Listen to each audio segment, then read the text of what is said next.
And I will just talk a little bit about our sponsor here, which is the Paul Fraser Kent. So this is the Paul Fraser Kent Distinguished Lecture. It's initiated in 2007, and it honors outstanding leadership in the field of transportation engineering. Paul Kent was a 1920 graduate of the University of Illinois in civil engineering. As a highway contractor, material supplier, he owned and operated two Champaign-based companies, General Paving and Builder Supply. Throughout his professional career, he expressed the highest regard and great esteem for the education in civil engineering he received at the University of Illinois. Mr. Kent dedicated himself to civic service in Illinois and surrounding states. He was the founder and president of the University of Illinois Civil Engineering Alumni Association and was the recipient of the U of I Loyalty Award and the Civil Engineering Distinguished Alumnus Award. The Kent Lecture Series and Kent Distinguished Lectures are sponsored by the Paul F. Kent Memorial Fund, which was established in 1977. Today, it's my distinct pleasure to have a distinguished speaker with us today, Dr. José Holguín-Veras. Dr. Holguín is the William H. Hart Professor and the director of the FREF Center of Excellence for Sustainable Urban Freight System at RPI. His research interests include freight transportation modeling and planning, as well as disaster response logistics. His research has led to major changes in transportation policy to improve urban freight system, as well as played an influential role in disaster response procedures. He received his doctorate from the University of Texas at Austin, his master's from Universidad Central de Venezuela, and bachelor's from the Universidad Autónoma de Santo Domingo. Today, we're very, very glad to have him with us as our Kent Distinguished Speaker, and he will be discussing the freight transportation policy and planning in the fight against climate change. Jose, it's my pleasure to have you with us today.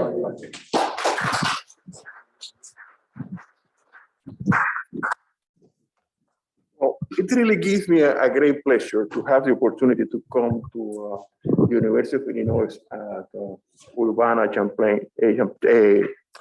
In essence, this is it's a great honor to me. I've known the faculty for many years, Imad, Raven, and others, basically individuals who have, John Feng, that have basically a distinguished research career. I'm very proud to consider them my friends. I'm going to make a confession here, essentially. I'm going to tell you a bit about the stages of basically when Imad. Sorry, excuse me. We just need to make the Zoom viewers be able to see it. Sorry for the technology. Okay. It's up here. We need to share the screen. And then now we're good. Yep. We're good to work. Okay. Sorry about that. And basically, let me tell you the stages of my, basically, upon receiving this kind invitation from Imad, my initial reaction was, incredibility.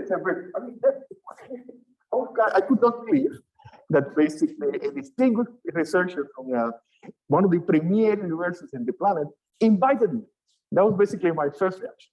The second one was satisfactory. I felt very happy. I said, oh, I have been invited to Urbana-Champaign. The next one was panic. What I'm going to tell this distinguished group of students and faculty, what I'm going to talk about. The next one was basically desperation. I had simply had too many slides. Like how I'm going to make sense of this. And at the end, the last one was resignation. Hopefully, this is all I got. I hope you forgive any shortcomings in my talk. I'm going to begin with giving what I consider to be a key principle in how I look things, and then going to talk about how I think that we need to use freight policy planning, modeling to address a climate change. That's basically what I'm going to do.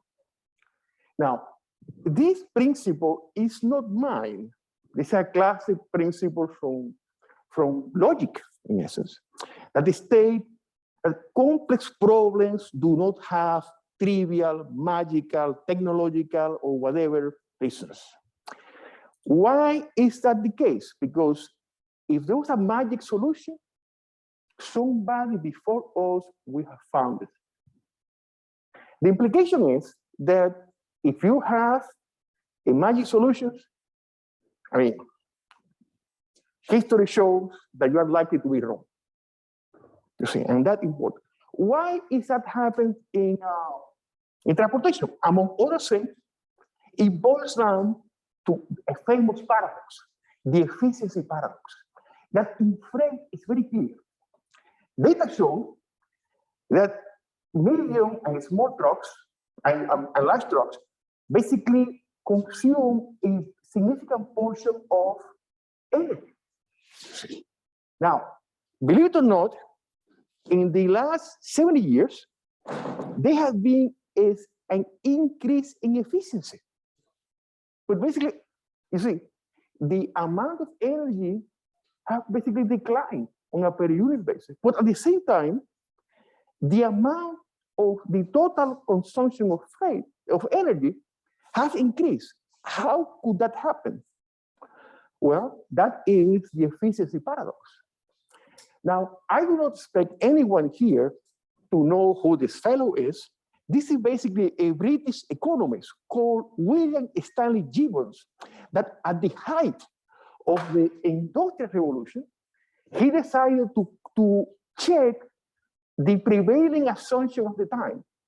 In the UK, they had coal mines that were being depleted. And the assumption was, if we have more efficient machinery, the life of the coal mines is going to be extended. And he decided to check that. What he found is actually the opposite. Think about our cars, the cars that we use today. Our vehicles are basically vastly more efficient than the ones that people have in the 1920s. Who drives more, us or them? In essence, this is basically this is an expression of this efficiency paradox. Implication of that, essentially, technology history, the history of humankind shows very clearly that new technologies address some issues, but in doing so, create others. Sometimes we tend to think that we are the first humans, that we create new technologies, and that is not the case. Human beings have been active for tens of thousands of years. Think about fire, the technologies to light fire, the wheel, etc., etc. In essence, we need to take a longer view to understand the limitation of technology. Now, at the core of the efficiency paradox is basically one finds the coevolution between supply and demand. Supply, new technologies change demand, and these changes on demand change the new supply technologies that are developed. A key issue here is that if we have new technologies that reduce, let's say, the cost of transport, they tend to induce demand. You see, this is not a matter of a simple substitution here. That a more resource intensive technology is replaced by a better one. Because what happens is that this lowering of the cost of transport induces demand in the longer term. Case in point, e-commerce. Now, overall, the goal and objective has to be related to maximizing the net effects of freight activity. Freight activity understood as all the manifestations of the production, consumption, and transportation of supplies. Now, that requires address different issues, and that necessitates somehow integrating supply chains into the fabric of cities, metropolitan areas, states, regions, and the planet, as I'm going to argue next.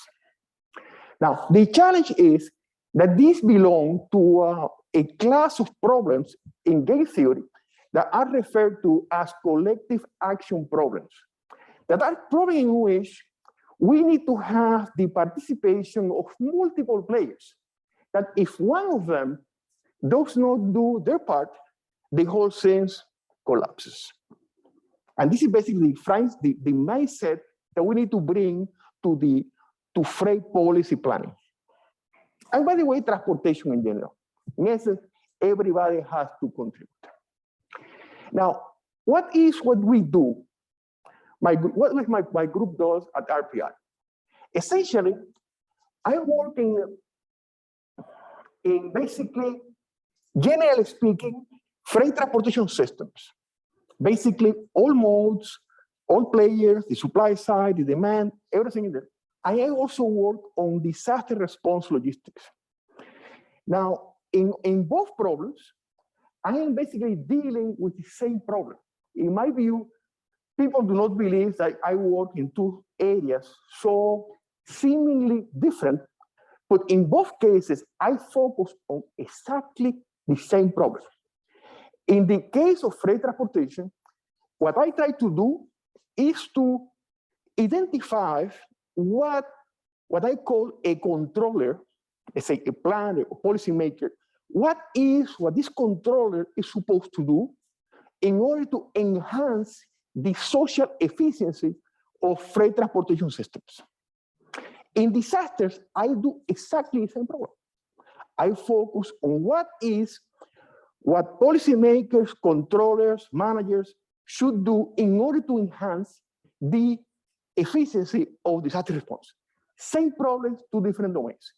Now, in order to do that, I need to dig deeper into, because we are not doing, let's say, it's policy what we do, but policy that is based on quantitative research and analytical. Essentially, in order to control the system, we need to understand how the system operates.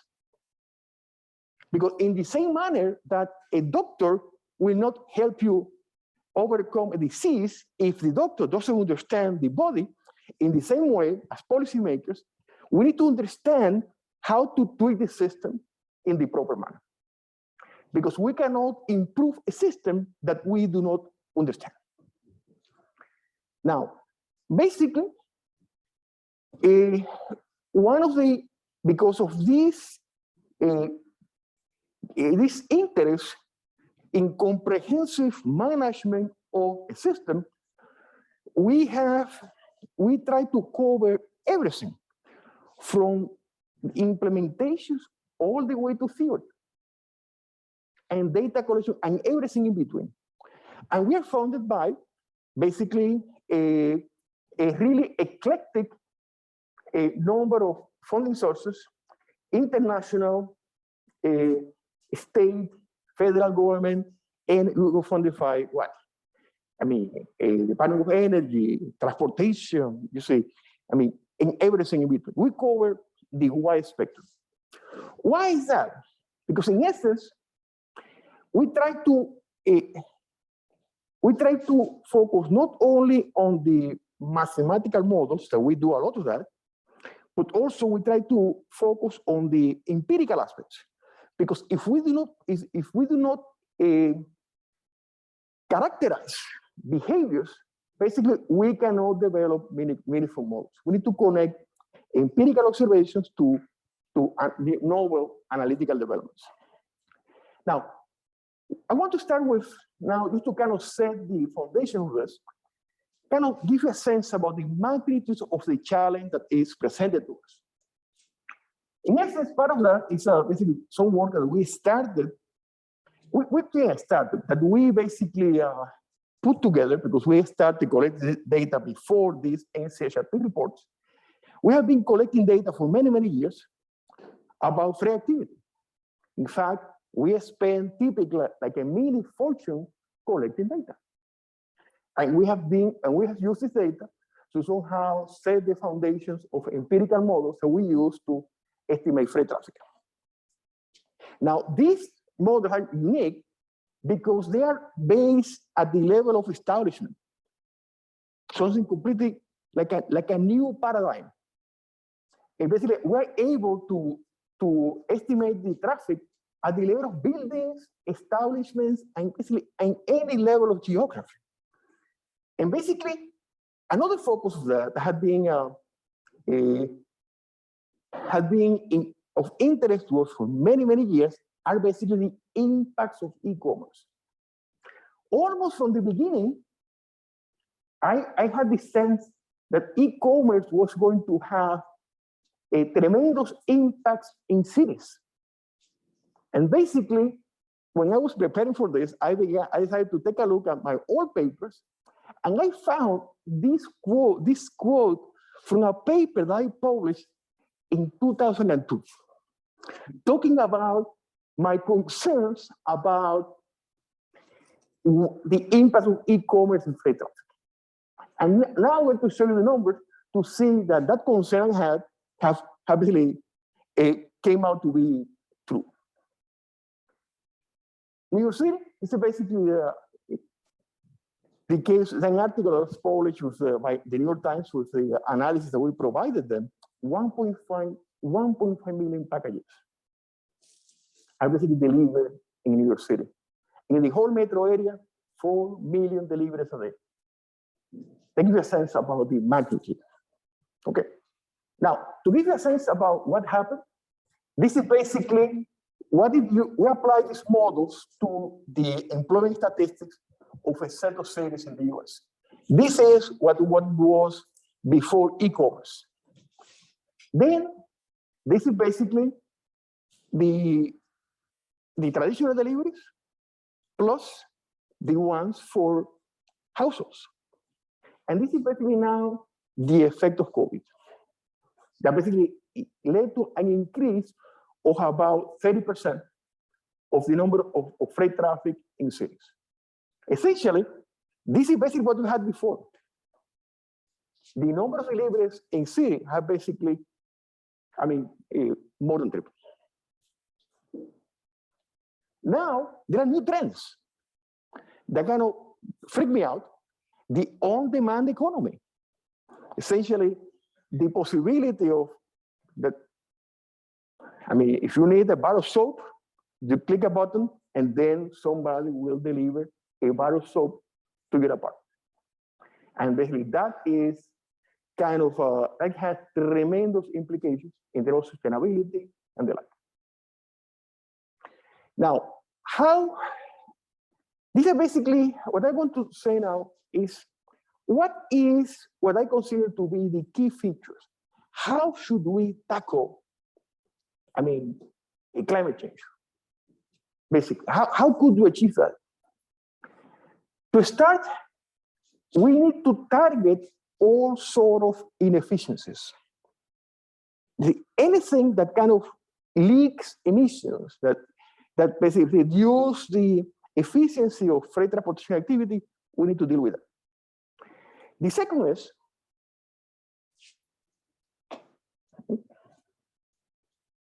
we need to consider all temporal scales. What do I mean? It doesn't do any good if we focus on changes that will take 50 years. Too late. In essence, we need to enact actions that could have an effect immediately or as soon as possible. In addition, when we talk about freight transportation and supply chain, these things are highly, profoundly heterogeneous. Let's say the freight transportation activity connecting ports to distribution centers is radically different than the ones that basically that is executed by, let's say, UPS, making deliveries to your house. Completely different. And this heterogeneity is an issue because there is no reality here. There is multiple realities. That if we need to plug all this leakage of efficiency, we need to basically address all of them. We also need to manage unintended effects. One, because of the efficiency paradox. That means it's not only technologies, we also need to accompany that with behavior changes, pricing, and the like. And finally, we need to use all the weapons that we got. It's not only transportation, but also land use. Now, just to give you a sense, this is basically the energy efficiency framework that we developed for a large project that we are conducting for the US Department of Energy. Essentially, there are a lot of factors here. But guess what? Traditional, what we typically consider, basically, what is the base energy consumed by the vehicles? You see, and in our view, that is not enough. We need to tackle this wide range of the wide spectrum of things, from how we organize cities, how we, what are the demand patterns, etc., etc., etc. And believe it or not, you're going to see in our empirical research that many of these areas that are related to network level efficiency or demand level efficiency have tremendous impact on emissions that are some cases hard to believe. Just to give a sense about the importance of considering temporal scales, let me tell you a bit about the reality of, let's say, trucking. In the US, there are 15 million trucks. 2 million of them are basically semi-trailers. These trucks are not owned by companies like UPS, FedEx. You see, I mean, I have a question for you guys. How many, let's say that we take all the truck companies, the big ones that we name, that these name companies, how many trucks do you guess they have? They own? Any ideas? 1,000? 1,000? Okay. Let's say 150,000. Yeah. And yes, I would guess at most, even if we use a very generous definition, I would say 500,000. 500,000 compared to 15.5 million is nothing. See, the reality of trucking is the typical trucker is not a UPS driver. It's a guy with a cowboy hat, boot, a big belt, that is driving a truck with a girlfriend.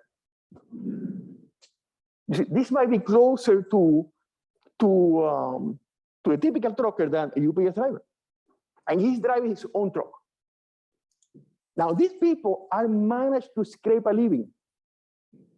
They operate in markets with, because of the competition, markets in which rates are equal marginal costs.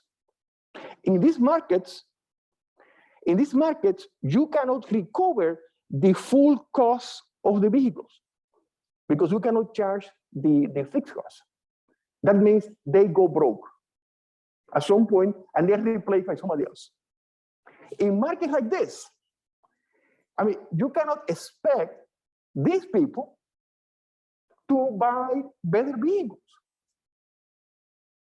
It's impossible.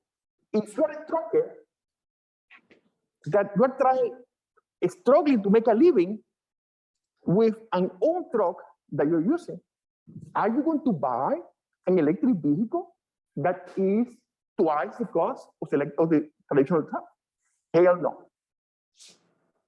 Essentially, in a market like this, these people will not buy electric vehicles. We need to do something with these people. Okay. That is the reality.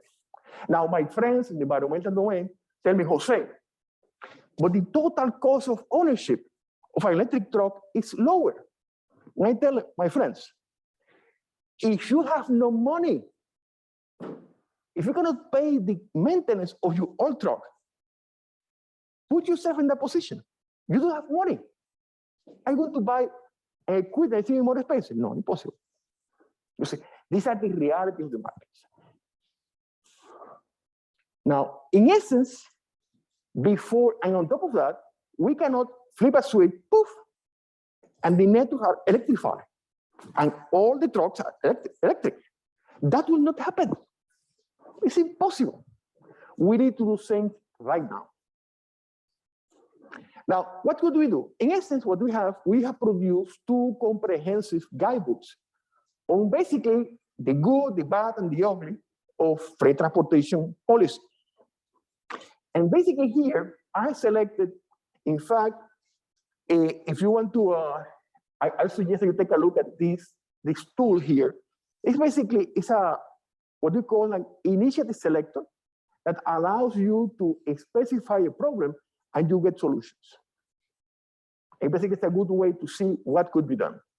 In essence, among all those things, all these initiatives have the potential to help the fight against climate change, but I'm going to focus on a subset of them that I consider to be especially important. They're related to basically technologies, demand management, and land use change. Now, how do I suggest that we tackle this problem? In essence, we need to think about time scales in the columns and the geographic domain. Why? Metropolitan areas are basically centers of emissions.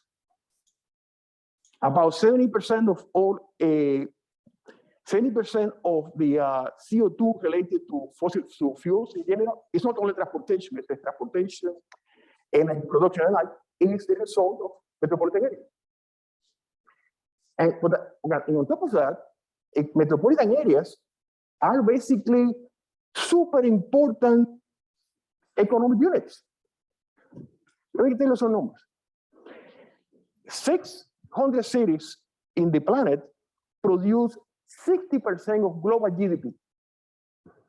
600 metropolitan areas.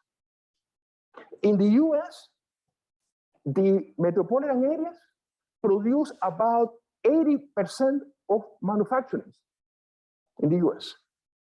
In the US, the top 100 metropolitan areas are either the origin or destination of 80% of the cargo. You see, they're basically, in essence, we cannot simply poof, turn this, basically simply bomb the metropolitan areas. We need to be very careful because of the economic impacts. What do I suggest? Well, in the short term, demand management. Induce changes in the demand. That is important. Intercity freight, also demand management. I mean, things like changes in mode choice. You see. But here we have other things like what? I mean, in the US, there is an oversupply of trucks. In fact, the problems that the truckers have to make a living is a clear explanation of oversupply. Now, if we reduce truck supply, rates are going to go up, and then the profitability of trucking is going to increase, but at the same time, they are going to be able to buy better vehicles.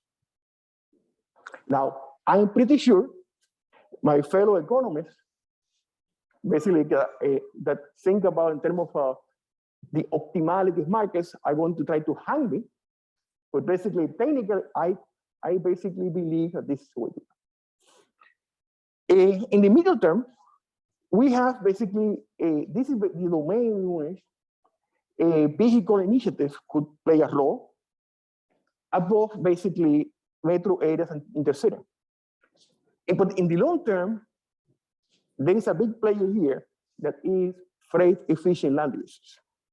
We need to change the nature of land uses in metropolitan areas. Something that basically is not typically identified in the fight against climate change. Let me start with basically demand management. Okay. Some of the results that we're going to present here are basically were obtained using advanced computational systems that we developed that read archival GPS data and then post-process the same to clean the junk, because there is plenty of junk, basically remove abnormalities, infer, make a distinction between the actual deliveries versus, let's say, delays during travel, et cetera, and basically these things provide a set of a unique tool to assess the benefits of basically changing the time of deliveries. In the case of off-hour deliveries, which is basically the first case that we studied, let me show you some results.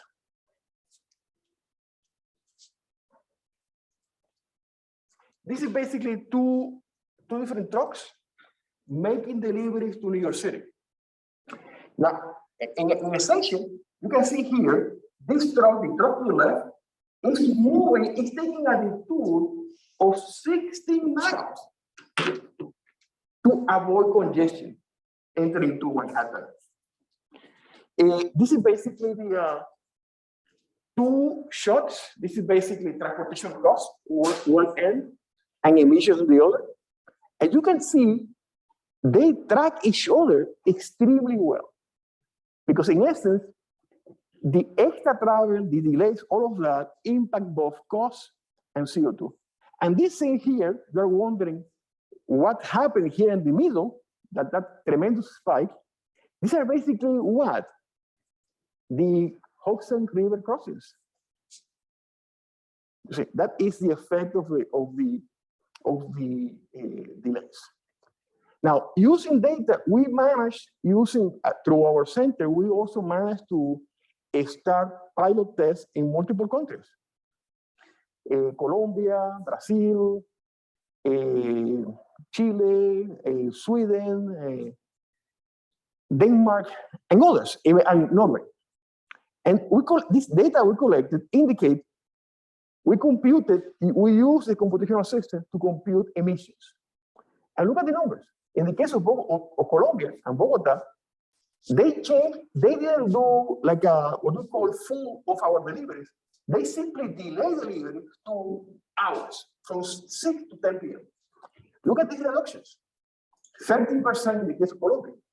In the case of Brazil and New York City, 45 to 65% reduction in emissions. Both, basically, instantaneously. Just by changing the time of delivery. Now, that is also important. In addition to that, these people make more money. That means the carriers, instead of fighting you, are going to be your allies because they benefit. And this is and this could be implemented. Now, if we scale this at the level of the planet, as we did, we apply these models at the level of the large metropolitan areas of in the planet. Look at the results. Essentially, we are talking about millions of tons of CO2 that would be removed, while at the same time improving the economies of developing countries. The bulk of the pollution produced in the planet, in the cities, are not produced by metropolitan areas in the developed world. It's basically the developing countries.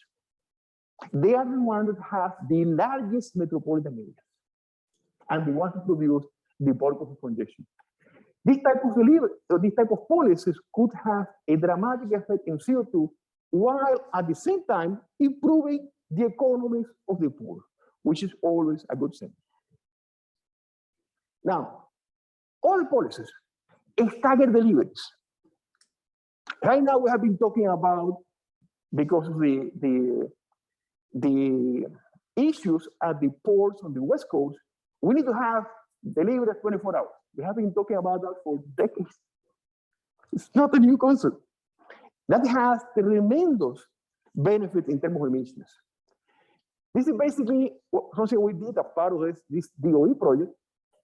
We collected GPS data and then processed that to obtain basically an idea about what would be the reductions in emissions if we basically manage traffic. Large traffic generators, the ports are basically large traffic generators. And they are typically, the big ones, they are basically at the core of complex and congested metropolitan areas. The impact that they have on the emissions is tremendous because it's not only the top, it's increased congestion that they produce. Basically, what I'm going to show you here, these are basically, we segmented the data. The port is here, and we group the data depending on the origin. And these are until we estimate the emission reduction. This is what we got. Essentially, what we have here is basically what you have, basically for each origin, there was a maximum amount, a maximum, the period of maximum emissions. And the percent here represent the reduction for a given column with respect to the maximum amount emissions per mile. What do we see here? Number one, if we stagger deliveries, let's say, we spread the deliveries across 24 hours, this is the reduction, 31%. 31%. Basically, 1 out of 3 tons of CO2 simply goes kaput instantaneously. Plus the emission reduction associated with removing trucks from day to night. But on top of that, where are these the biggest savings? This is kind of loosely organized as a function of distance from the port. This is basically on to the left, the closer to the port, to the right, the farther away. Essentially, the biggest reductions take place inside the metropolitan area and in areas surrounding the port in which disadvantaged communities live. I mean, this is good for the environment. It's good for the environment. It's good for the economy because that is lowering the cost of transport. And at the same time, we are helping achieve environmental justice. Who could fight against this type of thing? Now, essentially, this is basically the snapshot of our deliveries, 45 to 67% reduction. Large traffic generators, 5 to 31%. These things should be implemented quickly, and there are no reasons for that. There might be issues, temporary issues related to the supply chain, but again, in the broader sense, there are issues that could be mitigated. What about more choice? In essence, we finished maybe 2 or 3 years ago what is by any means the most comprehensive study on framework choice. By the way, I have done a lot of projects in my life. This has been the most ambitious project I have done in my life by a long shot. Framework choice is a very complex phenomenon that is basically determined by the interaction between shippers and receivers and carriers. These interactions conform to what we call against the cooperative game. And essentially, the issue is that in essence, it's not the carriers who decide more choice. It's basically either the receiver or the shipper who are the ones that tell the carriers what to do. That is the implication. As part of that, we interview some of the biggest shippers in the US. They are the biggest of the big. And basically, what we found, we asked them, what are the key factors? What they said, cost, quality of service. What is down the list? Transit time. When we ask them why transit time is not so important, they simply say, Jose, if we have reliable deliveries at a good rates, we adjust our supply chain. Now, what's the issue with that? That many of the efforts in the United States, funded by the federal government, tend to focus on reducing transit times. You see, which is basically not necessarily the most effective. Now, on the qualitative research, we basically assemble this data set. We have to, just to get access to the damn data, we had to get security clearances and subject ourselves to investigation by the FBI. And we had to go to secure facilities to use the data. You see, and we spent a tremendous amount of money basically traveling to, because we couldn't even print results. The results have to be approved by a panel of officials from the IRS, Bureau of Census, et cetera, et cetera. At the end, we estimated basically the best framework choice model that exists for the United States. It was a tremendous undertaking. As part of that, basically, we using these econometric models, we could provide like a very solid indication of what type of commodities, taking out the effect of distance and cost and all of that, more inclined to use rail. Key results. In essence, here, the way to interpret this graph is to the right, to the left, commodities are basically friendly to rail. To the right, basically the ones favored by shippers for transportation using trucking. Key implication of this. Generally speaking, basically many of the commodities that are being transported now belong to cluster 1. The best shot for the railroads is basically to attack those in cluster 2. If they have the cluster 3 and 4, tough choice. It's going to be very difficult for them to be able to succeed in these markets. What I want rail to succeed. You see, rail has an important role to play in the fight against climate change. But basically, a common thread among the interviewees is basically the issue of reliability and quality of service. That is an issue. That is one of the things that we recommend is alliances between railroads. Railroads are very good to moving large amount of cargo from one point to a destination. They need to be complemented with what I call rail-based 3PLs that provides quality service, making the connection. They complement the service to provide door-to-door solutions. But in order for these 3PLs to succeed, they need to get priority service from the railroads. And that is about freight efficient land uses. Freight efficient land uses in the US are predicated on the basis of what we call segregation. And this is basically, it's an extreme case of segregation. In this case, the city of Cali in Colombia. Just to give you a sense, to the left, you have the Andes Mountains, and to the right, you have the floodplains and the Cauca River. I mean, this metropolitan area could only grow north and south. What happens over the year? Basically, all major manufacturing sites, distribution centers move to the north, increasingly, further north, because the area of development is simply next to the highway. And at the same time, the urban expansion is taking place in the south. In essence, workers to go to the employment centers in manufacturing and warehousing had to cross the whole metropolitan area. Deliveries to the people living in the south had to cross the entire metropolitan area, creating a tremendous problem. This is not what we advise. In essence, we need to find ways to reorganize metropolitan spaces so that instead of having something like this, like in page number 8, in which you have basically trucks crisscrossing the metropolitan area, we have something more rational.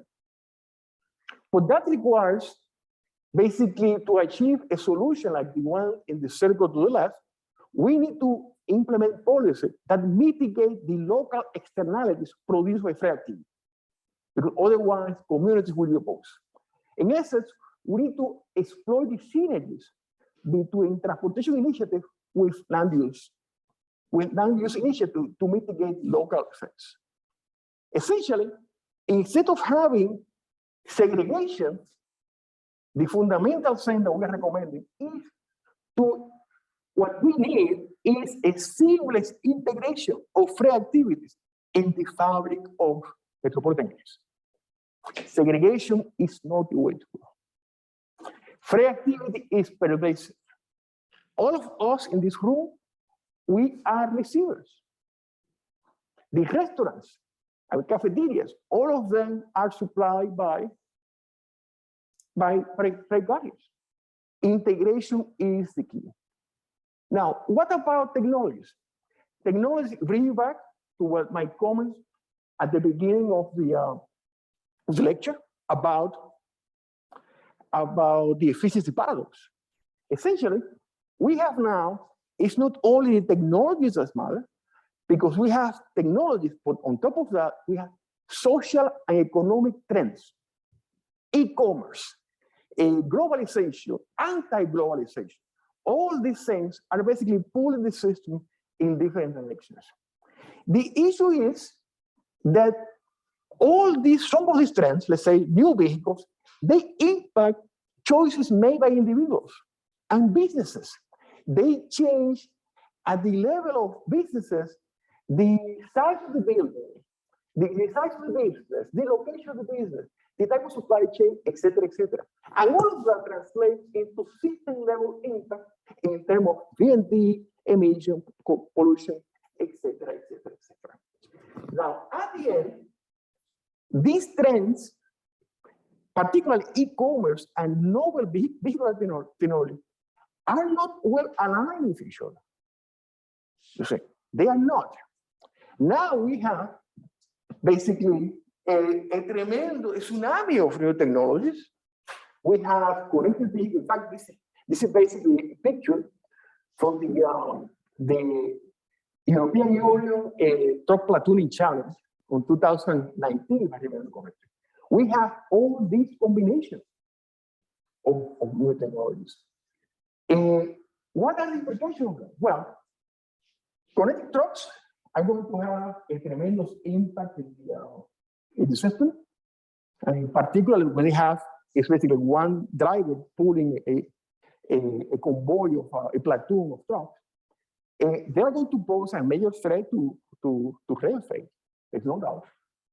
And that is a potential issue. Truck drones combinations could be a good thing for the suburbs. They could be beneficial. Drones, likely to be in the suburbs. I do not see, contrary to others, I do not see drones being a major source or major form of deliveries in cities. Do you remember how many deliveries in your city? 1.5 million. Could you imagine 1.5 million things floating around in your city? That will provoke a political backlash, you see, of biblical proportions. You see, I simply cannot see that. Delivery robots, droids, but all of that complicates the curbside management because these systems are using a public space. You see, and basically, how do we manage all of that? Now, net effects of these currents and counter currents.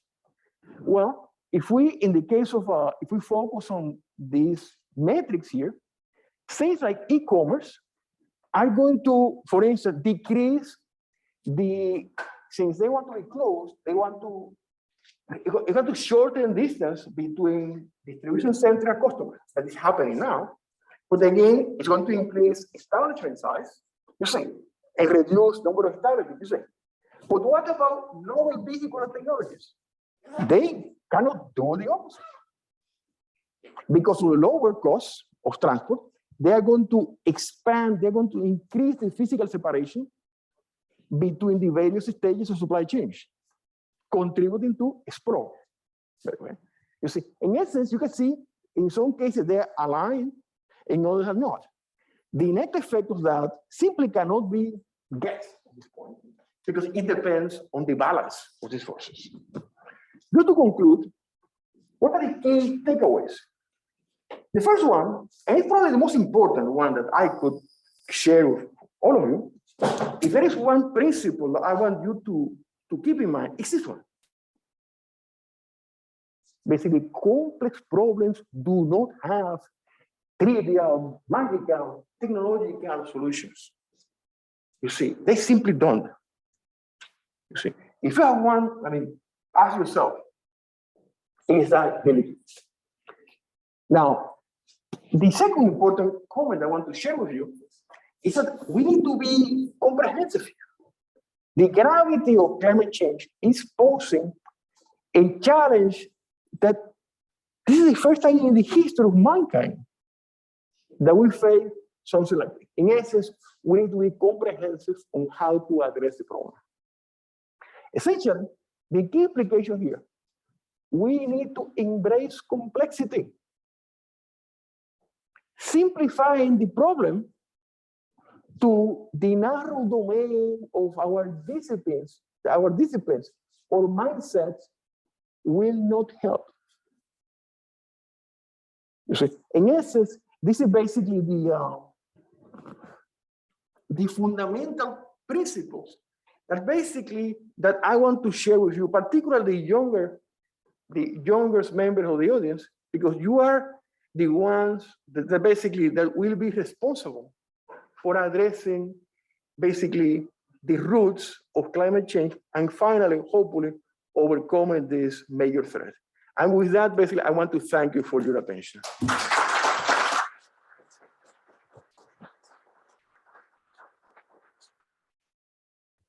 We have some time for a few questions. Yes. So thanks for the presentation. This was really interesting work. I'm going to ask a question because I know one of the students is thinking, and probably I know which one too. You mentioned some of the challenges with deploying electric trucks, right? Because of the way that the market is, it's a lot of small companies with just a few trucks in their fleet. What's your opinion on subsidies? I mean, for example, if the government could get out 0% APR loans to some of these companies to buy electric trucks, is this something that could help solve this problem and deploy electric trucks faster? Yeah, but that also brings another issue related to economic efficiency. Yes, that could happen. And there are countries in which they have taken that route in small countries. But again, we're talking here, I mean, millions of vehicles. Basically, if we could use better the vehicles that we have, basically, why not? It's more efficient economically. You see, and also imagine, look at all the trouble that we had in the US trying to agree on infrastructure. Something as simple as that. Getting into that is basically going to be a monumental fight. And if we could do things, and also there's an issue that if we cannot subsidize everything, basically some people are going to be left out. You see, essentially, here we have a solution that could boost the benefit of. You see, that is basically how we would proceed. We have a question here, and you're going to give me questions from the Zoom, right? So go ahead. Yeah. Please. Thanks very much for the presentation. This might be a trivial question, but you said, and rightly so, that complex problems do not have simple solutions. But it looks like we can move our deliveries past 7 p.m. We're saving a lot. So what's the hurdle? Like, what's preventing us from doing such a simple thing? Again, believe it or not, I'm going to go back to Julius Caesar to answer this. The first regulation in the world, the mandate of our delivery, was issued by no other than Julius Caesar, who, as part of the Lex Julius Municipales, kind of read that or the law of municipalities, he mandated that all deliveries in Rome, ancient Rome, with cobblestone, be made after sunset, with the exception of the supplies for the temples of gods. And you know what happened? The Roman senators that could not live with the noise produced complained. Basically, at some point, Julius Caesar had to rescind the order.